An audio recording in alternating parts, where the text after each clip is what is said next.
An ideal man.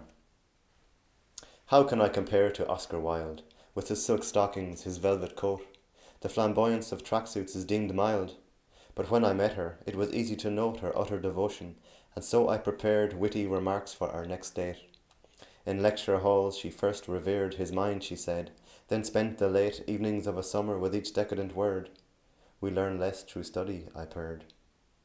I could whisper as she sleeps his every flaw, to secretly sully his name by night.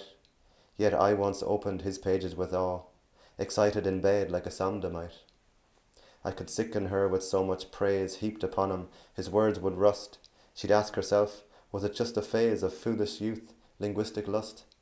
But art is all taste, she's bitten his fruits, many times, curled in his roots.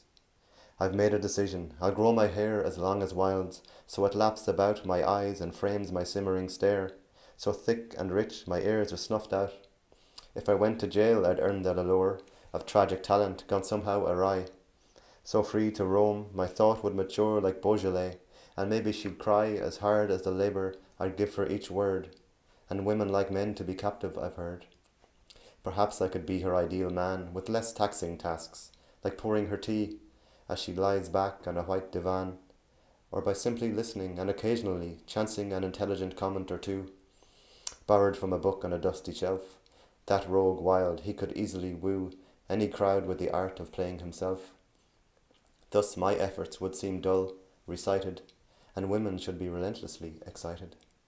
I often imagine Merrion Square in the 1800s or the Galway train, where Wilde arrived in the scented air of a May morning with a dash of rain. I've been to Grosvenor and Père Lachaise, where I held her hand on cobblestone, as if I sought in each fabled place his advice from the very streets he'd known. Dear boy, don't imitate the best, he'd say. An ideal man must make his own way.